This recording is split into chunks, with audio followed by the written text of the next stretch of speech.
ایک دوسرے مقام پر من یقرض اللہ قرضا حسنا، کون ہے جو اللہ کو قرض حسنا دے؟ جب یہ آیت کریمہ نازل ہوئی تو ایک صحابی تھے حضرت ابو دہدہ رضی اللہ تعالیٰ عنہ، تو یہ آیت اتری کہ کون ہے جو اللہ کو قرض حسنا دے، اللہ اسے لوٹائے گا، کئی گناہ کر کے دے گا۔ تو وہ حضور کے پاس آئے اور آقا کریم کا ہاتھ پکڑ لیا اور کہا حضور کیا اللہ نے واقعی ہم سے قرض مانگا ہے؟ رب ہو کے قرض مانگ رہے ہیں، اللہ نے واقعی ہم سے قرض مانگا ہے؟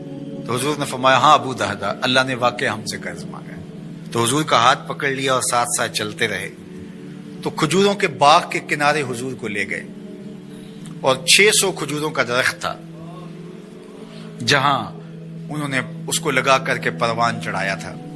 اور کھجور آپ کو پتا کب لگتی ہے اور کب جوان ہوتی ہے، کتنا وقت لگتا ہے۔ پھل دینا آسان ہوتا ہے لیکن کھجور دے دینا یہ بڑا مشکل ہوتا ہے۔ وہ ہمارے دیہاتوں میں کہتے ہیں کہ جٹ گڑ کی پیسی دے دیتا ہے لیکن گنا نہیں توڑنے دیتا، چونکہ فصل کے ساتھ جو لگاؤ ہوتا ہے، جو ایک ربط قلب ہوتا ہے، وہ بڑا گہرا ہوتا ہے، تو وہ گنا نہیں توڑنے دیتا، اس پہ لڑائی ہو جاتی ہے، لیکن وہ گڑ کی پیسی دے دیتا ہے، وہ کئی گنوں کا نتیجہ ہوتا ہے۔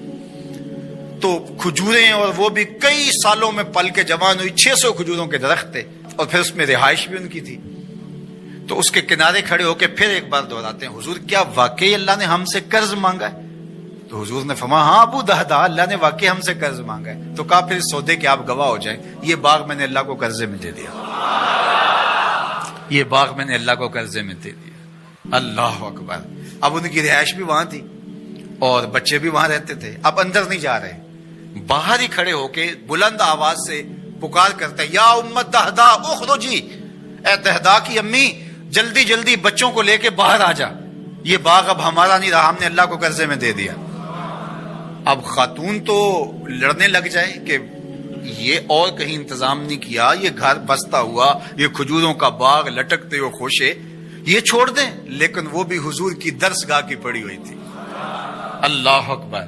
تو وہ جلدی جلدی تھوڑا سامان سمیٹتی ہے، بچے سمیٹتی ہے اور باغ سے باہر آتی ہے، اور باغ کے کنارے پر باہر حضور کھڑے ہیں، حضرت ابو دہدہ کھڑے ان کے شوہر، اور پھر وہ آگے آ کے کہتی کیا ہے، ذرا ان لفظوں پہ 100 جان سے قربان جائے۔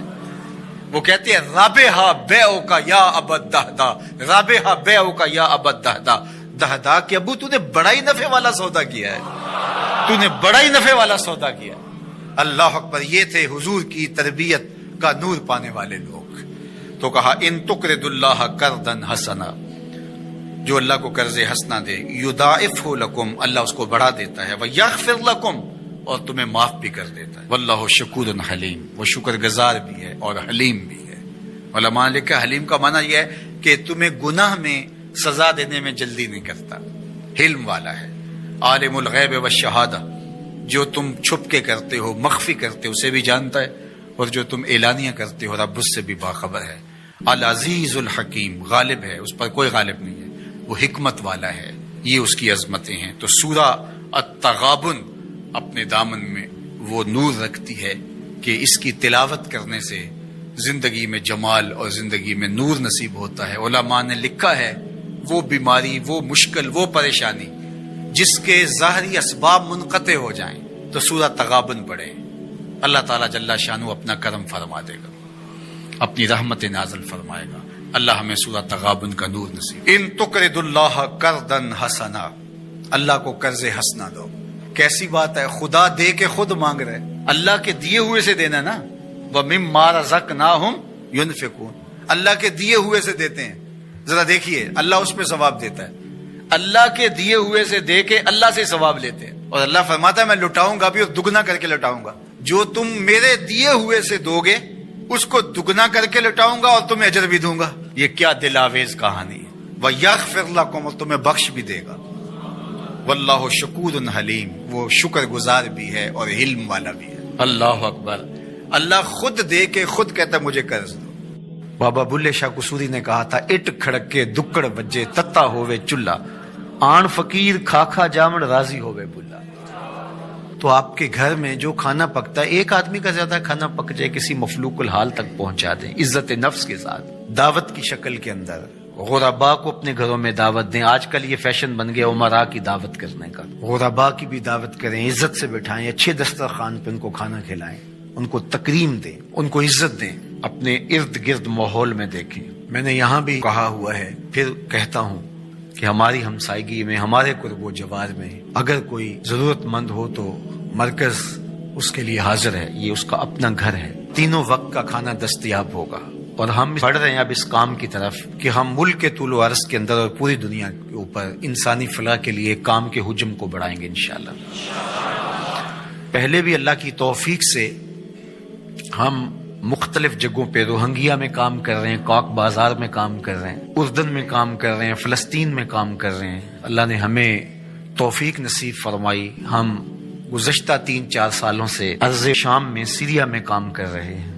اس طرح ملک کے اندر بھی اپنے محدود وسائل کے اعتبار سے کام ہو رہا ہے. لیکن انشاءاللہ چونکہ بہت سارے کام ہیں ہمارے ذمے، مدارس کا قیام، پھر ان کی ضروریات کو پورا کرنا، اور اس طرح سے فنڈنگ ہم کرنے کا مزاج بھی نہیں رکھتے.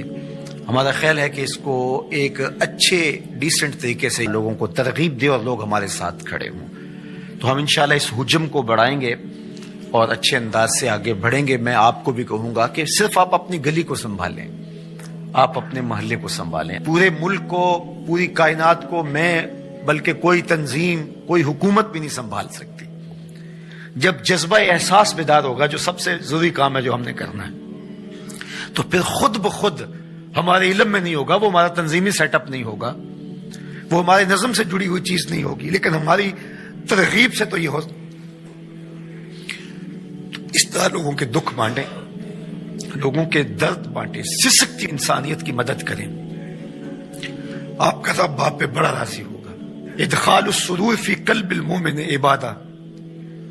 کسی مسلمان کے دل میں خوشی داخل کر دیں تو یہ بھی عبادت ہے.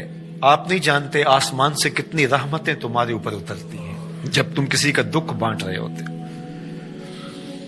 تو اللہ آسانیاں پیدا کرے، اللہ رحم فرمائے امت محمدیہ پر، پوری انسانیت پر. دور موجود کے سرمایہ دارانہ نظام نے دولت کو سمیٹ کر چند ہاتھوں تک پہنچا دیا، اور اس کا یہ نتیجہ سامنے آ رہا ہے کہ انسانیت بھوک افلاس کی طرف بڑھ رہی ہے. اور کہنے والے کہتے ہیں کہ آنے والے دور کے اندر لوگ نان شبینہ کو بھی ترسیں گے. بہت ساری اموات ہوں گی بھوک کی وجہ سے. وہ زمین جس کے خزانے بے بہا ہیں، اور اللہ نے قرب قیامت میں زمین کو خزانے اگلنے کا کہا ہے. جس کھیت میں فصل ہوتی تھی 15-20 من، آج اسی کھیت سے 40 من کے قریب نکل رہی ہے. زمین نے اپنے خزانے کھول دیے، لیکن یہ دولت سمٹ جاتی ہے، یہ وسائل سمٹ جاتے ہیں چند ہاتھوں میں. اور گندم خراب ہوتی رہی امیر شہر کی، گندم خراب ہوتی رہی امیر شہر کی، بیٹی مگر فقیر کی فاقوں سے مر گئی. تمام عمر جو اہل زر کی خلعتیں بنتے رہے، تمام عمر جو اہل زر کی خلعتیں بنتے رہے، ان فقیروں کے مقدر میں کفن کاغذ کا تھا. تو یہ عدم مساوات ہے. اگر ان لوگوں کا بس چلے تو یہ فضاؤں سے آکسیجن بھی جمع کر لیں اور غریبوں کو سانس لینے کا حق بھی نہ دیں. اور انسانیت جو ہے وہ سانس کے لیے، آکسیجن کے لیے بھی ترسے. لیکن میرے رب نے یہ ان کے کنٹرول میں نہیں دی. تو یہ جو ارتکاز زر ہے، یہ قوموں کے لیے بربادی کا سبب و ذریعہ ہوتا ہے. اور یہ سرمایہ دارانہ نظام جو گزشتہ کئی اشروں سے چل رہا ہے، اس کے نتائج اب آپ کے سامنے آ رہے ہیں. اور کتنے لوگ پوری دنیا کے اوپر بھوک اور افلاس کے ساتھ سسک کے مرنے کے لیے تیار بیٹھے ہیں. اللہ جل شانہ اپنی عنایتوں کا حظ وافر عطا فرمائے.